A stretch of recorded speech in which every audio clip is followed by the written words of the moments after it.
Anne, how are you? Good morning. So tell us about what you do at DSS. Sure. So I work at the Department of Social Services, and I'm in our state office located in Columbia. And I am the Director of Communications and External Affairs. And so what that means is I was originally hired. Actually, next week will be 2 years. Crazy to think how time has flown. I was originally hired to do our legislative work on behalf of the agency, kind of being a liaison between members, elected members of the General Assembly and their staff, with DSS and our programs and services that we offer, and also working with the governor's office and other cabinet and state agencies. In July of 2020, I had to think back there for a minute. I took on management of our communications office, and then that oversees our media relations, as well as internal and external communications to maybe employees and stakeholders, as well as our constituent services shop, which handles complaints or inquiries about cases of all kinds of natures. And then also overseeing our print shop, and our design, our graphic artist, all the publications that are put out on behalf of the agency. And for just a moment of scale, I mean, we have 4,300 professionals at DSS. So it is a large organization. We have a county in every office. But like I said, I am coming up on my 2 year mark next week.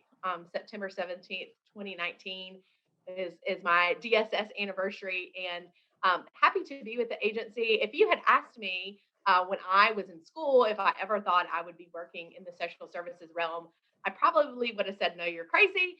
But it's really been a unique opportunity for me, and really a culmination of not only my skills from a professional level that I've learned and honed, whether in school, in college, and graduate school, as well as putting some of my passions in the community and community service together. So first off, that job description that you just gave me, if I was to write your job posting, I could probably break that out into 5 different people. But it's surprising to hear that you do all of that. So 2 years at DSS, but prior to that, what were you doing?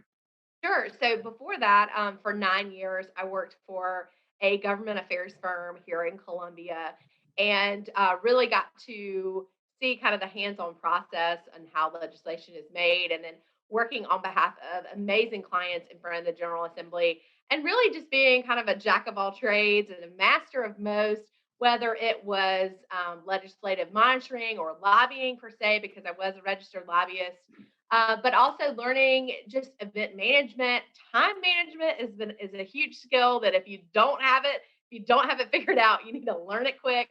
And also, just again, working with great clients, putting on events, writing testimony, preparing speakers for testimony. So I just can't say enough. I had 9 great years with Tony Denny, working under him, and he taught me all the good things that I know. So time management is an absolute skill that everybody needs, self included. I looked at my calendar this morning and I was like, oh God, Kendall's going to kill me. But when you think about a career search, one of the things that people often fail to do, it's one of the things that gets put on the back burner because of time management. And people don't take the time they need to sit down, tweak their resumes, and get those applications out. Yeah, I'm guilty of that myself. I was not looking to make a move to come to DSS. It was really just kind of a happenstance. Was contacted by the governor's office and asked me if I would consider to apply for this position because there was new leadership. State Director Michael Leach had come from Tennessee in April of 2019, and so I didn't have an up-to-date resume. In full disclosure, my LinkedIn was probably a little dusty, a little cobwebs, might have had to reset the password because I had not kept it up to date. Because in fairness, I was very happy in my position and I was not, in the job market. I was not looking. And so it was definitely a reminder to, kind of touch it up every once in a while and just make sure it's current. But I just feel like for me in the job search, or if I'm looking for things, I'm going to go to some of my contacts if I am looking for a job, or especially if I was encouraging someone maybe who is new to the job market or maybe new to the workforce, maybe they've just recently graduated from school or getting ready to graduate. It really is about networks and who you know. And so Just for a little bit of background on me, I've always been involved and interested in the government making process and just how politics work. I mean, I can remember going back to maybe being 12 and 13 years old and being interested in campaigns and how the government works and how do these people get there that are responsible for making the decisions that impact us. So I've always had an interest and I've always tried to get involved in things that I care about. One of the things I mentioned earlier in the intro is that I feel like working at DSS is a good mashup of my interest in politics and government and essentially how the sausage is made, with also some of that human interest, that human services side. I'm very passionate about Meals on Wheels and providing, meals for senior citizens and trying to help them stay healthy and independent and remain in their homes as long as possible. It's possible for them to safely do so. But also, I'm interested in children. And one of the kind of things that got my feet wet in the Columbia area when I first moved to town in 2009 was joining the Junior League of Columbia. And, that's a great way for women in the Midlands or wherever you may live. There's, hundreds of junior leagues across the country. And I had somebody tell me when I first moved to town and said, "Hey, if you want to be a woman in business and you want to, work your way up or make an indent in the business community or in just the community at large in Columbia, you need to be a member of the Junior League." And so those were wise words that a female mentor gave me. And so those allow me to not only give back to my community, but also to increase my network because you never know when I'm going to need to call someone and that about an issue and be like, "Oh, I know somebody there," or "Hey, I went to Clemson with somebody," or in graduate school, I did a project on this. It really just, if you don't have a network, you need to start figuring out how to build it. Maybe that's through volunteerism. Maybe that's through mentoring folks. I mentor students at Clemson, the University of South Carolina, and Columbia College. I'm not taking any new mentees. So if somebody's watching that, I'm full right now. But if you don't have a network yet, don't fret. It's not over. And life is definitely not about, how many people you have in your network or how many people but it's about really just trying to put yourself out there and make connections because you never know when those connections are going to help you down the road. And most people that think that they don't have a network do in fact have a network. They just don't realize it. I was talking to a group of college students yesterday or 2 days ago, and I told them, I said, "You guys already know everybody that you need to know to get that first job out of college. You just don't realize Mhm. it." And going on, it's 2021, so there's always going to be an element of an online job search, applying on Indeed and LinkedIn and all of that. But even through the pandemic, 75% of jobs are still filled through referrals. You mentioned, being contacted by the governor's office. So you went from private sector to public sector. What's been the biggest difference that you've seen? So I actually was talking about this the other day. In full disclosure, the hardest thing for me has been going from a Mac to a PC. I joke because I had been on a Mac. Literally, those old commercials like, "Hi, I'm a PC and I'm a Mac." Yeah. I had been on a Mac for probably 10, 12 years. Still use a PC occasionally, but had Apple products at home. And so that I joke that that's been the hardest, just kind of getting back in that PC mode. But again, getting back to time management, there's a lot of rules and regulations working with the state. It's also a very good career path for folks if they want public service.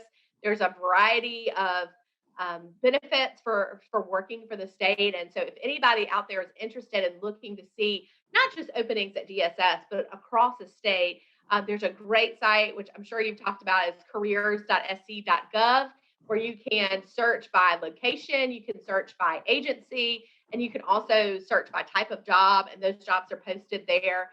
As far as, there's not a ton of difference as far as, the systems are a little bit different. Working with the ski system is a little bit challenging to learn, but I finally got the hang of it, so I can improve and approve my employees' timesheets. But there's not a ton of difference. I think just as an employee in general, no matter where you work, you have to be disciplined about making sure that you're following through on assignments, as well as communicating with your peers. For me, I have a great team of about 10 individuals that report to me either directly or indirectly. And I really just say that I'm kind of the ringmaster, right? I am coordinating the press release that my director of media relations is going to send out. I'm giving it one final proof. I'm approving content that's going to go on our website, because we know that sometimes folks go to the agency website. That might be the first contact that they have with the agency when they're trying to obtain information. And then usually I never leave my desk at 5 o'clock. And, I can't say enough about state employees. I don't think they get the recognition that they deserve, because they are really doing the work of the people of South Carolina and providing services to our businesses, to our families, to our children. But once after that 5 o'clock time, and being a mom is tough. And I will say, in full disclosure to all those dads out there, being a working dad is tough. I don't want this to be, a one-sided conversation, because dads have a big part in that. And I'm thankful to my husband, JW, because he's also an executive in the private sector, but we figure out a way to make it work. And whether that is dividing and conquering, just trying to figure out how we're all going to make it work. If you and your spouse or significant other don't have a Google Calendar connected to your Gmail, I highly recommend it. If it's not on our shared calendar, it doesn't exist, because it makes our household run a little bit smoother. But really, where I am today is a culmination of not only hard work, I would say education, involvement, but also a supportive spouse and a supportive family. This kind of gets back to my upbringing. I grew up in Rock Hill, and my parents always said, like, you have to make the world a better place. You have to give to others. And so that was something that was always instilled to me at a young age, whether it was through Girl Scouts or sports or volunteering in the community or junior civitans. It's something that's always been ingrained to me. So where I am in my career and where I joke, as my second career as a mom, is all because of hard work, perseverance, commitment to education, and really just time management. You made two great points. The first being, I think the biggest misconception about state employees is that it's 9 to 5 and they're clocking out bureaucrats, when the reality is most state employees that I know are among the hardest working people I know. Mm-hmm. And then the second, as a parent, Kendall's upstairs with the kids right now, getting them ready, as I'm downstairs talking to you. And, when the pandemic hit, I think it's reality is the mom often takes on more of that responsibility than me. And I consider myself, and JW's the same way, to be extremely involved dads. When the pandemic hit, it was Kendall that was upstairs with Avery and Sloan, and I would come up there. We would tag out when I had a break, and vice versa, and you make it work. So yeah, that's actually this past week we did quarantine kindergarten, and literally it was switching back and forth, and getting back. Well, we have I hate to say we have a scheduling meeting, but about once a week we're like, all right, what kind of stuff is on the horizon, right? We got soccer practice, we got Cub Scouts, we've got tennis, whatever, and just trying to plan ahead. And then, sometimes on the day schedule, I'm like, all right, what's your schedule today? I know I had some meetings last week. We just had to tag in and out to make it work. Yep. All right, last question. If you could pick one song to describe your work style, what would it be? See, I prepared because I thought you were going to ask me a beer question. I thought that, man. Okay.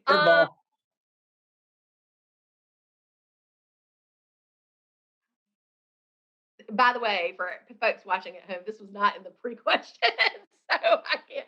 Man, I'm on the spot. I'd probably say Under Pressure. Yeah.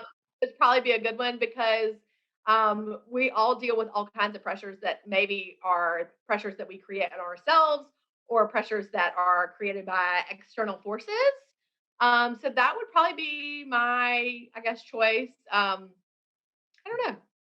I like it. Either that or probably Footloose, because I feel like I'm constantly just darting off to the next place of where I'm supposed to be. Yeah, those would probably be my choices. I think those are two good ones. And Under Pressure is one of my favorite songs. All right, Connelly-Anne. Well, I appreciate you joining me today. It was good to talk to you, and I know I'll be seeing you soon. Yep, sounds good. Thanks.